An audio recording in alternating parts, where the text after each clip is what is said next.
are NV Board Gaming, and today we're looking at Sorcerer City. This is a 1 to 6 player game. It is designed by Scott Caputo and published by Druid City and Skybound Games. Nick is going to give a brief overview of how you play, and then we're going to give our review. All right, I am set up for a game of Sorcerer City. We're going to focus just on the right side over here, just on my personal player board. And here is where I'm going to do 3 steps. I'm going to do my prepare phase in this game. And that just means I'm going to shuffle these cards up, these tiles. And then I'm going to do a build phase. And that's the main part of the game because that is when everyone's doing it simultaneously. They're building out their little grid here. So there's going to be a timer. If you do a normal game, it's 2 minutes. And you can get an app for this game that will record it. And basically what I'm doing is flipping these one by one and making sure that each one I flip out connects to a previous one. So you can see I'm going to start connecting different colors. I have an option here connecting these reds. I have an option here connecting these purples. But I don't have to connect anything. But it would be a good idea to start connecting things, and you'll see why soon. So I'm going to just start connecting, and I'm going to want to go faster pace, especially as the game goes on. It becomes harder and harder to play these out. Here I might play this, and it can be, as you see, I just rotated it completely. You can do that. I'm going to connect these greens here and hope that I can get more shields that connect. So in this case, I would love to do that and hope that maybe I can get a yellow right here because I will get 3 in a row there.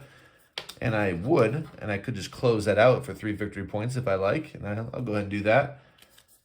And let's get another green going. That would close out a green, so maybe, let's do that. So right now I'm going to try to hope to get some more shields adjacent to that because of scoring effects. That's pretty perfect right there. And I'd hope to get, there it is. There's another one. I can close that out. So that's going to be 3 in a row. So I'll just go ahead and place everything out just so I can score everything. And I'll do that real quick. Let's put that here. And let's put that there. And we'll go ahead and put that right there. So how this scores is we have some shields on the board here. This one is not going to do anything. What this is saying is 3 adjacent reds. Well, I don't have that, so that's not going to score me anything. This is saying 3 in a straight line for yellows. I do have that because this tile, and this tile are all yellow. So I will look at that. I'll get 3 yellow just for that. So I'm going to move up my yellow track, which is represented by coins on this board right here. So now I have 3 coins. I look at this one, and this is saying just a continuous path of yellow. That's great because I have 1, 2, 3, 4, 5 yellow. So I'm going to move up another 5. That'll give me 8 total. Here I have 3, and this is purple or dark blue, and this represents raw magic. So I'm going to move up 3 raw magic. So 1, 2, 3 right there, based on 3 in a straight line.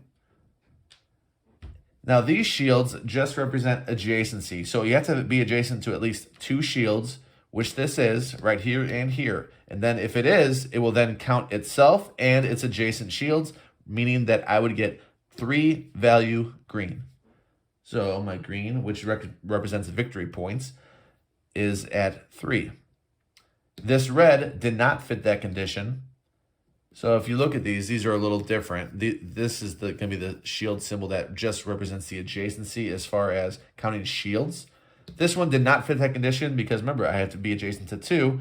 So it is only adjacent to 1. It scores nothing for my influence, which is the red.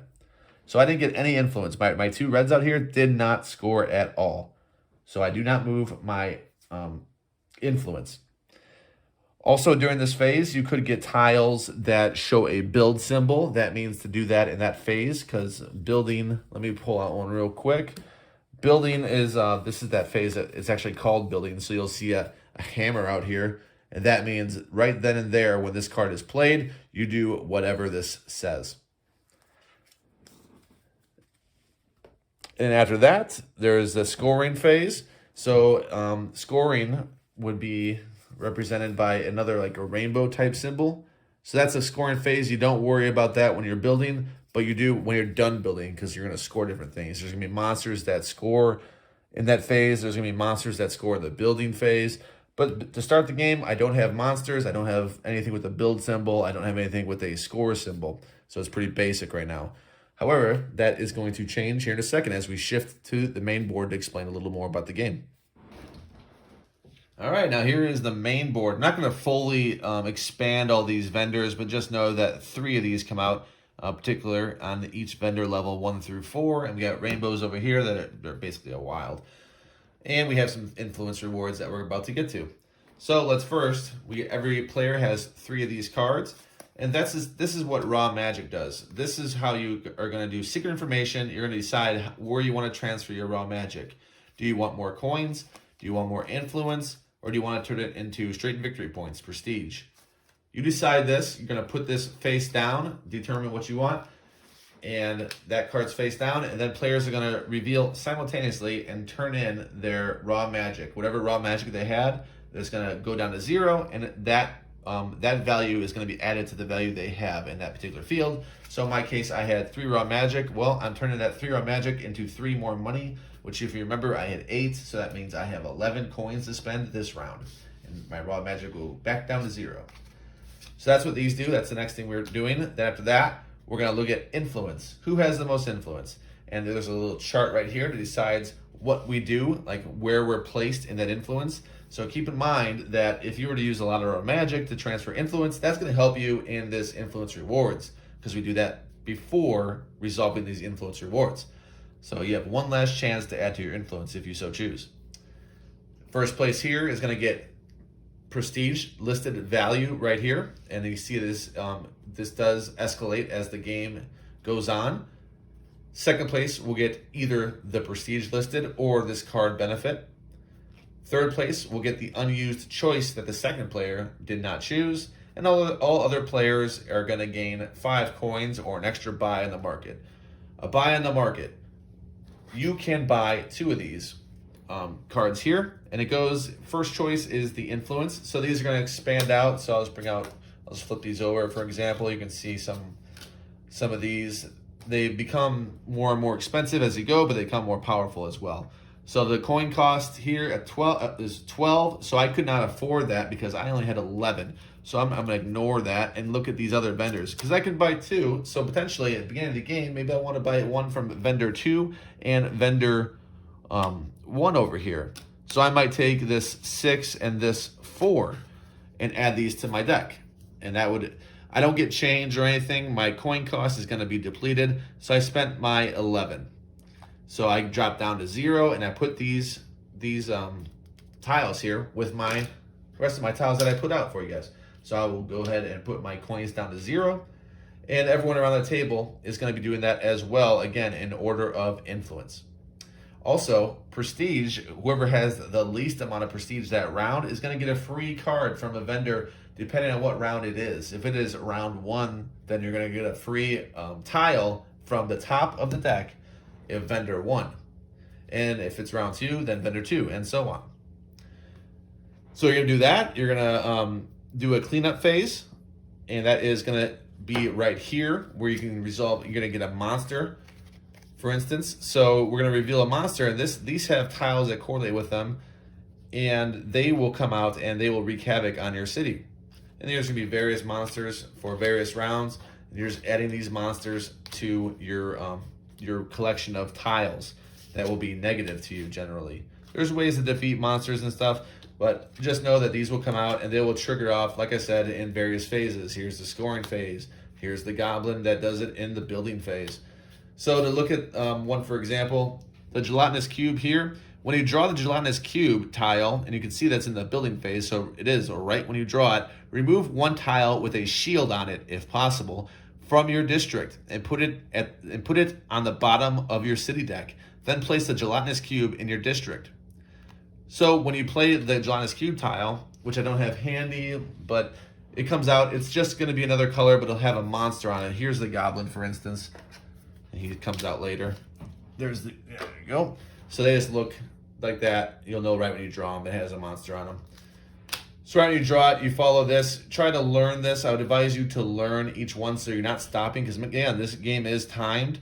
You don't want to stop and read rules. You want to know what this monster is going to do right when it's flipped. So learn them when they come out. We start the game with no monsters, but you can see that slowly more get revealed and they go into your deck. And you're going to get victory points, obviously, for prestige. Winner of that, or whoever has the most victory points, with prestige right here is going to win the game. Hey, review time. This time we have another Druid City game, another Skybound game. We did Tidal Blades before. We have another Scott Caputo game. We did Whistle Stop before. And we still want to play Whistle Mountain. That's on our list to play for sure. Because it just looks so interesting. So that'll come up eventually. I'm not sure when, but it'll be here soon. Stay tuned. Yeah, I didn't buy it yet, but we probably will. Knowing me. It's in a cart somewhere on the internet. Yeah. So this one's Sorcerer City. So, well, we don't like timed games generally. We're not really into it. But our friends at Better Half Reviews, of course, did a run through for this, and they did a top 10 that included this game, and they said it really does time well, like being raced against the time, a 2-minute timer. And I was a little put off by the idea of trying to build out something and being timed. Like, don't rush me, let me just build. Yeah. This one, it does do it really good though. So don't be swayed away from it just because it has that time element. It actually is needed and encouraged in this one. It's actually fun. That part of it is fun for sure. Racing against that time, and all of a sudden you start moving really fast and you hear that 10 seconds, like, oh, now thinking goes out the window. You don't have to analyze anything. It's like, oh, put, boom, I'm out. So it does it really well. It's gratifying to see everything you built out. Some turns you think you did excellent. Some turns like, oh man, I could have done a lot better. So there's those swings in there, but you do get rewarded if you didn't have as good of a round. There are things to help you a little bit. Getting that free prestige tile could help you, especially if it's in a later round. Your raw magic, transferring that into things you might need, like influence or victory points or coins early on. Yeah. That is good. The monsters they're a little swingy, but they're good. It's a good addition. There's quite a few good things that I like about this. Just the present. It's colorblind friendly. Our friend wasn't good with the colors, but there's some illustrations on them that changed, so he couldn't see well, but there was a way for him to actually tell what he was doing because there are different drawings. Thankfully, that we see great colors, so we didn't even know like really there's different things in the background. So they thought of that, which is helpful. I like the market's cool. The whole thing, the whole influence rewards, cool. I like how first, second, the thought that was put into that, like first gets everything. Second, you get your pick. Third, you get what's left over. Yeah. Fourth, you still get something. You still get coins. You still get whatever, your choice. Coins, another buy, whatever you want. So that's cool. So there's quite a few positives right there. Negatives. Negatives, I feel like in the monsters, should be a gateway game. But now you're learning new rules every round for every monster. And if a beginner player has to learn a new monster every time, they're going to be at a highly disadvantaged because they're not used to learning new rules on the fly, whereas a seasoned board gamer, that's really nothing. I understand I put this at the bottom. But if I'm playing this with somebody that just plays Scrabble or Monopoly, like most people that play board games, they're not going to remember that, and they're going to have to eat a good 20 seconds out of their time grabbing the card, reading it. What does the gelatinous cube do? Okay, got it. Because you're under pressure already, and now you have to learn this rule. So that could be a detriment to this game if it's in that situation where you're playing somebody that might not remember those rules very well. Yeah. They're at a disadvantage. They might not enjoy the game as much as some other people would. What did you say? Another con. I had another con, and I don't write any of this down. I don't prepare. I don't do anything. No scripts. No scripts. Some of the tiles feel convoluted a little bit. Just like moving a monster. Okay, when can I move the monster? Because it says or kill a monster. Can I do that just at a whim, or can I just do this? Does it have to be on the board? Can I dig through here? So there are some things you got to look up the rule that feels a little extra. It's not as straightforward again, like I would want a game like this to play. Yeah, like even the move a yellow when I'm playing it out. Can I do that now? Yeah, like do I do that now? And then you waste time, which is all about the time, thinking about that. If I don't have a yellow, when I have a yellow on there? Yeah, that's what I mean. Yeah, like is this delayed till I have a yellow out? So you're going to get questions. If you don't explain that fully from the rule book, you're going to have questions as you play, which isn't good in a timed game. You don't want to have questions. You don't want to have people ask you questions like, oh, I forgot to explain this, and now they have it. But luckily the app has a pause button. Oh, it does? I didn't even realize. Yeah, you can rock the pause. I think you did that for me once because I was asking you the first time we played. Okay, yeah. And you paused it. Yeah, and get the app, by the way. Just get the app. It's better than that purple timer. Yeah, how are you going to use that purple timer to do a timer? You won't even know when it's out. You'll look and go, oh, how long was that? 5 minutes? Yeah. I use timers for everything, so I actually have no idea what a minute even feels like, naturally. So, in pros and cons, so I did both of them, and I gave quite a few of both, but I gave more pros. It's an 8, solid 8, even 8. So that's a positive score for Sorcerer's City. Check that one out. What do you think, Vic? A lot of what Nick said. He took a lot of good points. I like the quality of the tiles. It's fun. One thing I have trouble with, and maybe this is just a me problem, is shuffling them. We tried, it was funny, we took some Crown Royal bags and we tried to draw them from a bag. That didn't work either really well, because you don't have them already orientated the way you need them. Like, it would be just flipping them, so it wasted time. So don't try that, because we did that and it didn't really work out. But if you're good at shuffling tiles, maybe let me know what your secrets are. Maybe I need to watch some YouTube videos about how to shuffle tiles, because my little hands, I have so many issues with it. So I feel like I'm not shuffling them up right, but I guess you could lay them out. But anyways, so I like that. I like the tiles that you have. I mean, I think it's nicer than having cards, the way that they fit together.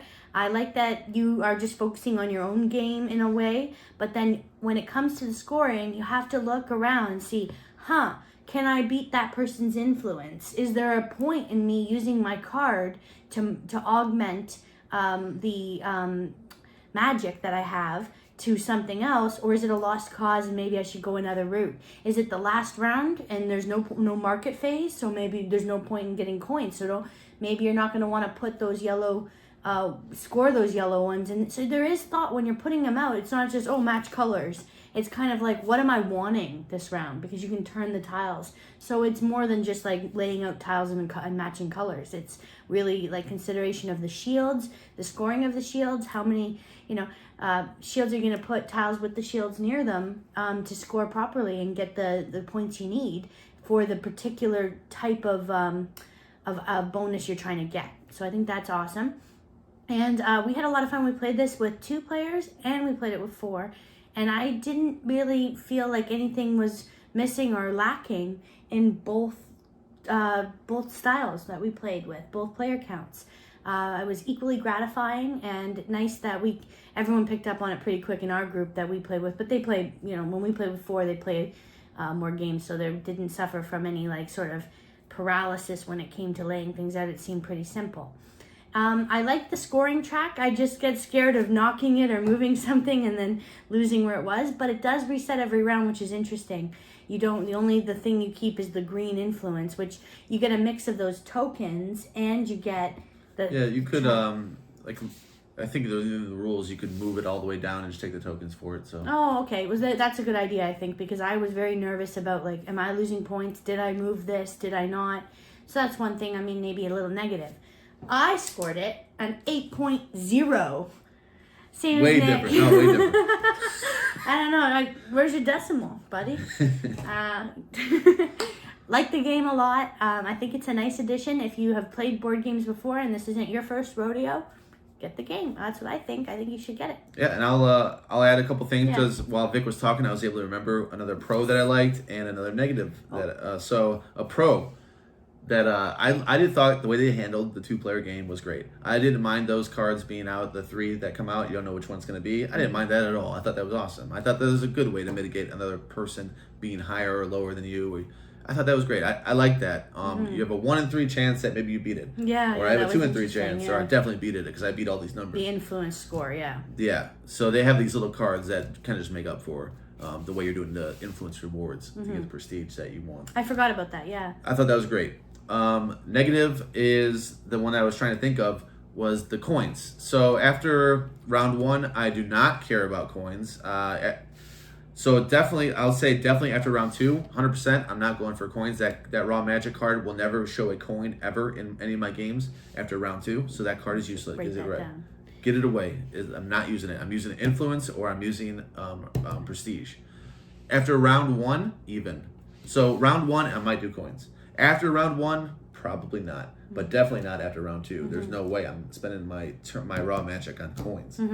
So that's one downside. The coin card is underpowered the later you go, especially, especially as the rewards for influence get greater. I don't even know if I've used coins once. but maybe in round 1. Yeah. That would be the only time I would ever consider It's it. nice too that you have ways of killing your monsters, like, and you can buy those tiles with the coins. Yep. So I say, like, when you really get a nasty monster out there, and if a tile comes up in the market where you can have a kill a monster, that's really nice, because then, you know, your other opponents, they're stuck with the Kraken, they're stuck with a Goblin, they're stuck with these gelatinous cubes and all this crazy stuff, and you're like, I already dealt with those. And so it is kind of nice to have your own little deck. It's a tile building game, or a bag builder, I guess, but there's no bag. Tile builder game. Yep. And I don't have a lot of experience with those, so it was interesting for me. I didn't think like Nick said, I'd like the time aspect, because I thought it would create stress, but it's actually fun. Yeah. The timing part. Yeah, it's fun. Yeah. Well, thank you very much for joining us. We hope that you enjoyed this video, and if you liked it, please give us a thumbs up, like button, and don't forget to subscribe to our channel, and we will see you next time. Bye. Bye.